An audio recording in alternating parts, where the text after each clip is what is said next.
Red envelope అనే ఒక Thailand movie చూసామాట. యాక్చువల్‌గా ఈ మూవీ వచ్చేసి మనకి థాయ్ లాంగ్వేజ్‌లో ఉంది విత్ ఇంగ్లీష్ సబ్‌టైటిల్స్. ప్లాట్ చదివితే కొంచెం ఇంట్రెస్టింగ్‌గా అనిపించింది. సో, మనకి యాక్చువల్‌గా మనం బేసిక్‌గా మూవీ లవర్ కాబట్టి పెద్దగా లాంగ్వేజ్ పట్టించుకోకుండా చూసామాట. మూవీ ఎలా ఉందంటే బాగుంది గైస్. నాకైతే భలే నచ్చింది.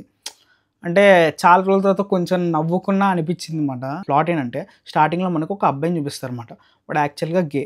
ఒక మ్యారేజ్ చేసుకుందాం అనుకుంటాడు. కానీ ఒక యాక్సిడెంట్ వల్ల తను చనిపోతాడన్నమాట. మన మెయిన్ లీడ్ వచ్చేసి ఒక పోలీస్ ఇన్ఫార్మర్ అన్నమాట. సో, వీడు ఆడుతూ పాడుతూ లైఫ్‌ని అట్లా గడుపుతూ ఉంటాడు. వీడు ఏది చేసినా పనంతా పెంట పెంట చేస్తాడన్నమాట. ఏది పర్ఫెక్ట్‌గా చేయడు. సో, ఒకరోజు ఏమవుతదంటే మనోడికి పార్క్‌లో ఒక ఎన్వలప్ అనేది దొరుకుతదన్నమాట. ఇది ఎవరు చేస్తారంటే చనిపోయిన అబ్బాయి ఉన్నాడు. వాళ్ళ అమ్మమ్మ చేస్తదన్నమాట. అంటే మీ వోడు కోరిక తీరకుండా చనిపోయాడు పెళ్లి జరగకుండా. సో, వాడు ఇక్కడే ఆత్మ కింద తిరుగుతాడు. రీఇన్‌కార్నేట్ అవ్వడు. ఐ మీన్ పునర్జన్మ అనేది ఉండదు.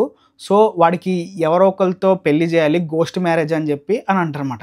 ఆ రెడ్ ఎన్వలప్ ఒక పార్క్‌లో పెడతారు. దాంట్లో బకరా అయ్యేది మన హీరో మాట. సో, ఇక్కడి నుంచి మనకు అసలైన స్టోరీ స్టార్ట్ అవుద్ది.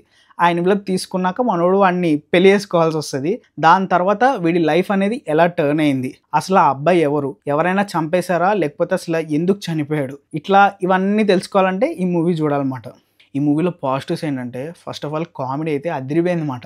నాకైతే బాగా నచ్చింది. దీన్ని ఎల్‌జీబీటీక్యూ ఈ కమ్యూనిటీని వీళ్ళు ఎక్కువగా చూపిస్తా ఉంటారన్నమాట. అంటే దాన్ని బేస్ చేసుకొని కామెడీ అనేది జనరేట్ చేశారన్నమాట. మన మెయిన్ లీడ్‌లో వాడు ఆత్మ దూరిపోయి వాడు కూడా గే కింద బిహేవ్ చేసి చాలా బాగుందది. నాకు భలే నచ్చింది. కొన్ని కామెడీ సీన్స్ అనేవి రాసుకున్నారు. మంచిగా ప్రెజెంట్ చేశారు గూడా. లాస్ట్‌కి మనకొక చిన్న మెసేజ్ గూడా ఇస్తారు. ఈ గే కమ్యూనిటీ అని ఎల్‌జీబీటీక్యూ వాళ్ళు ఎలా అయితే కొన్ని ఫేస్ చేస్తారో వాళ్ళ ఫ్యామిలీస్ నుంచి చుట్టుపక్కల అందరూ వాళ్ళని ఎలా మోసం చేద్దాం అనుకుంటున్నారు, ఎలా మోసపోతారు, ఎలా మోసం చేస్తారు, ఇలాంటి పాయింట్స్‌ని కూడా కొన్ని ఎక్స్‌ప్లోర్ చేశారు. అవి కూడా బాగున్నాయి.